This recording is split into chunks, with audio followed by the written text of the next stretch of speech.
Bom dia. Eu ia fazer uma live ontem, mas ficou meio complicado. Era jogo do Flamengo, né?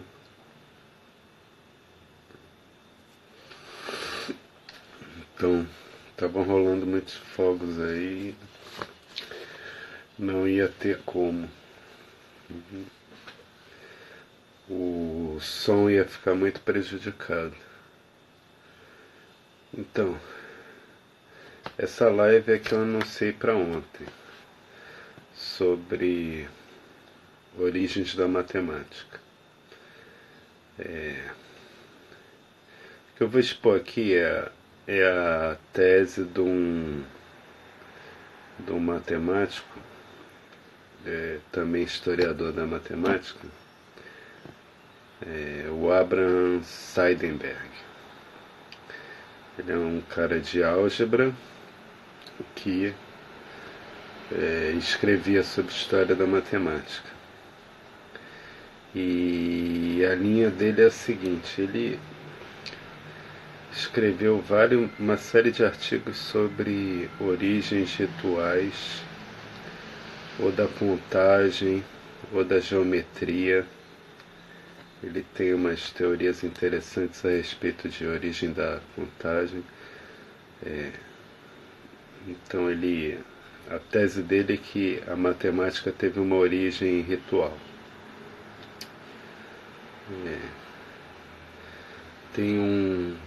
é, então, além disso, tem a origem ritual da balança, essas coisas. Você. Ele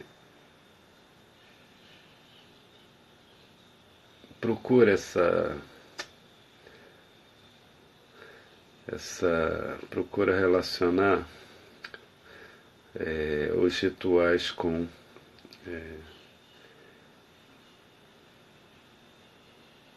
o começo da matemática.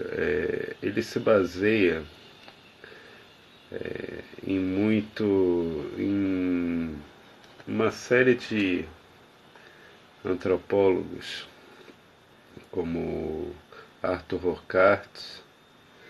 Ele cita muito Lord Hagelin e também cita o Sir James Frazer, que escreveu O Ramo de Ouro.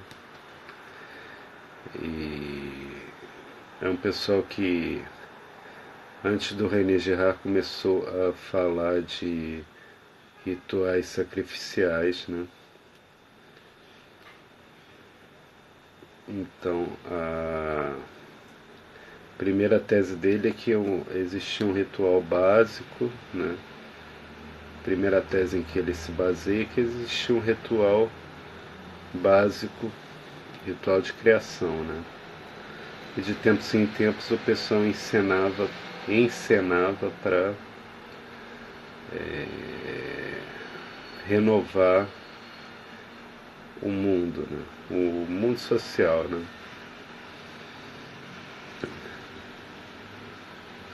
Mas vamos começar o assunto.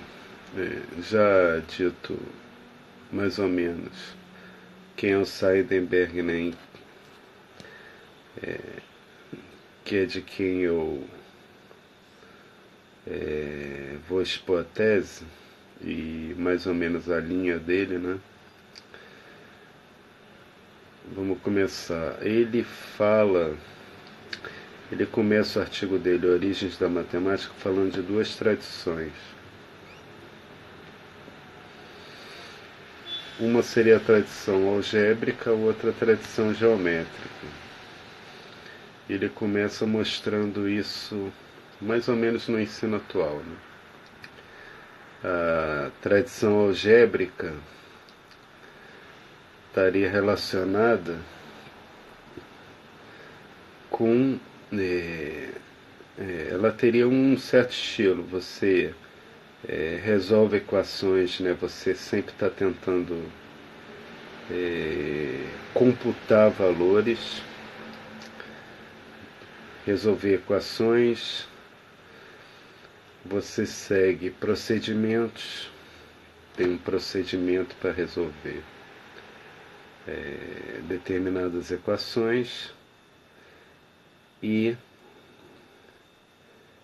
você segue determinadas regras, como por exemplo, um número negativo vezes outro negativo é igual a positivo, né? Menos vezes menos dá mais, a gente diria assim. E a geometria, não, você começa com construções, né? Teoremas, né? Demonstrações. E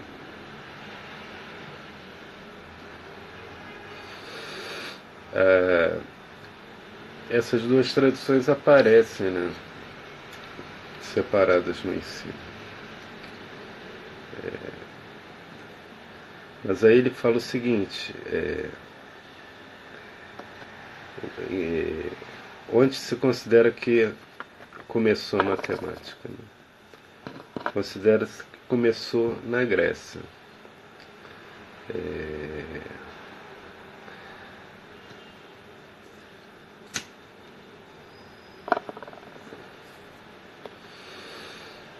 Na Grécia, e começou a teoria, né? Mas recebendo muita informação da Babilônia, muitos resultados já da matemática babilônica. Só que tem um problema, a matemática babilônica, ela é basicamente algébrica. Por mais que você tenha uma linguagem geométrica, ela é uma matemática de procedimentos. E você procura computar valores, né? Valores de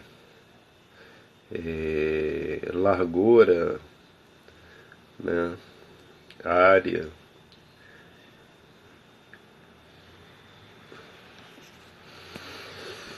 enquanto a matemática pitagórica, né, que passou pela escola platônica e chega em Euclides, ela tem um forte estilo geométrico. Então, como é que você resolve esse problema? O Seidenberg, então, ele coloca mais um elemento aí nesse problema. A matemática védica, a geometria védica de construção de altares que aparece nos Suva Sutras, né?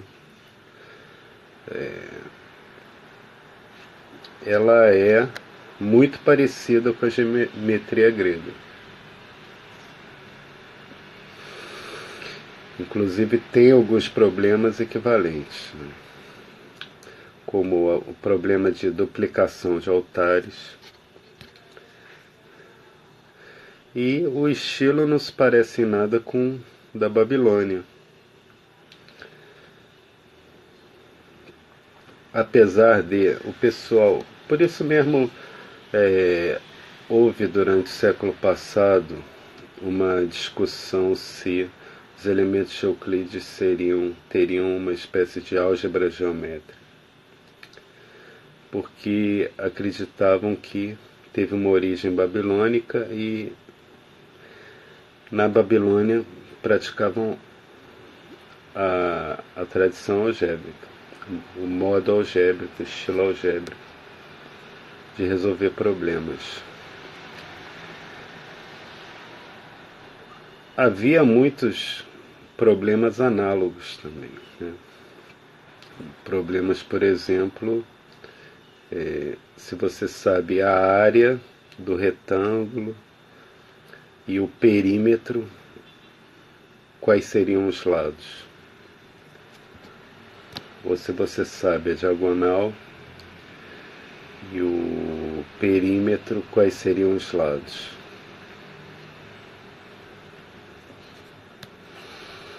O Seidenberg nota que, apesar de muito parecidas as soluções, basicamente o que sobra de parecido mesmo é essa sequência lógica da coisa, né?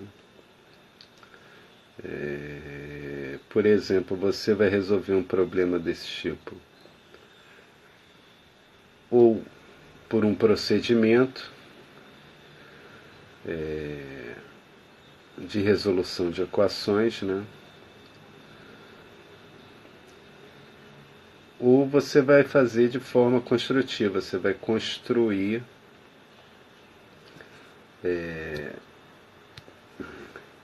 você vai, por exemplo, transformar um retângulo num quadrado e daí você chega na solução. Basicamente o que tem em comum aí é a sequência lógica, né?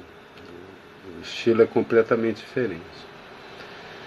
Então o Seidenberg diz que o que eles têm em comum é uma necessidade lógica, né? Vem de uma necessidade lógica. Não é tanto uma opção. E aí ele mostra que o que tem em comum entre a matemática babilônica e a grega é uma coisa muito fraca, né? Aí, por exemplo, ele começa a comparar as duas com a matemática védica, a geometria védica.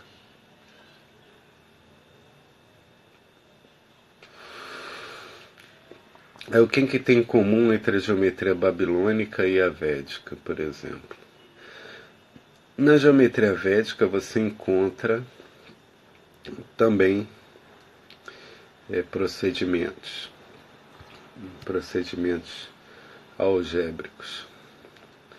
Só que ele fala que praticamente como uma erudição, como uma demonstração que você sabe aquilo. Por exemplo, aproximações de raiz de 2.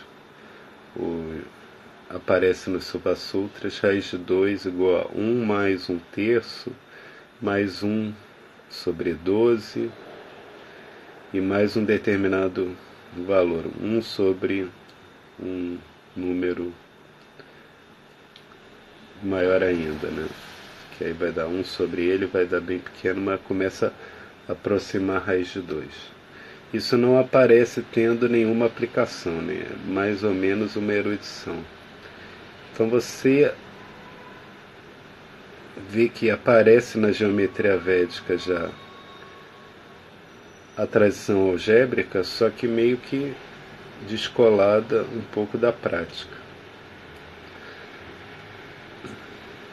Na babilônica o que você tem é a tradição algébrica, basicamente. Em comum com entre a geometria védica e a grega, você tem vários elementos. Você tem o gnomon, que é quando você faz um quadrado menos o outro, um quadrado menor contido no maior, e aí você vê que a diferença entre eles é um L, né? Isso era chamado de gnomon, e era muito útil na solução de problemas.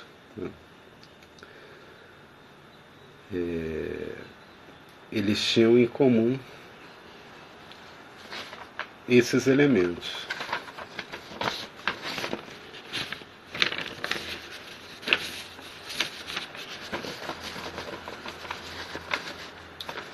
Você tinha em comum a quadratura do retângulo, né?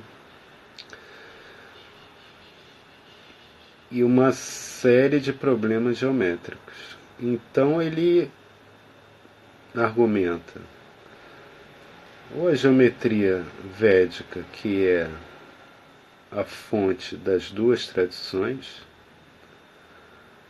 ou elas a geometria védica e a álgebra dos babilônicos têm uma fonte em comum, né? Ele opta pela ideia da fonte em comum. Por quê? Porque a tradição algébrica babilônica, você tem tabletes de 1700 a.C., né? A geometria védica, os Suvasutras, né?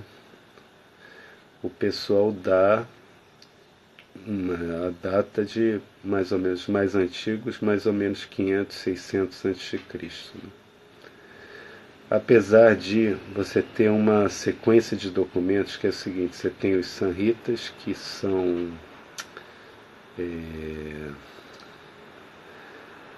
certos textos religiosos védicos que são Samhitas, são sobre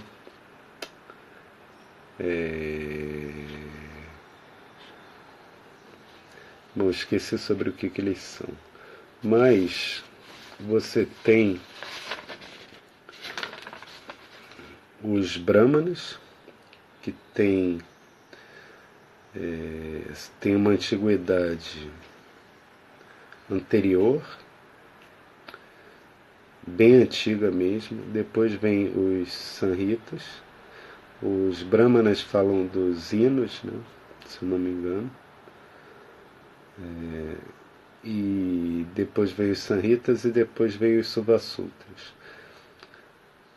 Só que os Brahmanas, que são muito antigos, já mencionam as construções que aparecem nos Suvasutras. Então tem gente que defende a tese que aquelas construções são, aquelas técnicas são bem mais antigas que esses documentos. Então a matemática teria essa fonte em comum, né, que leva à geometria védica. Essa fonte comum inclui a tradição algébrica e a geométrica, e ela forneceu material para matemática babilônica e para matemática védica. E por algum caminho também influenciou a geometria grega, que é a geometria grega cuja obra principal são os elementos de Euclides. Então vou fazer mais lives sobre esse assunto, né, das origens da matemática. É claro que a Grécia continua sendo uma certa origem, na medida em que a matemática, ela, como teoria, né, com axiomas, postulados, definições e toda uma sequência de demonstrações de teoremas e construções, né, organizada, toda uma teoria organizada. A origem mesmo é a Grécia. Então vou continuar vou fazer outras lives sobre esse assunto, né? Então bom dia e até a próxima.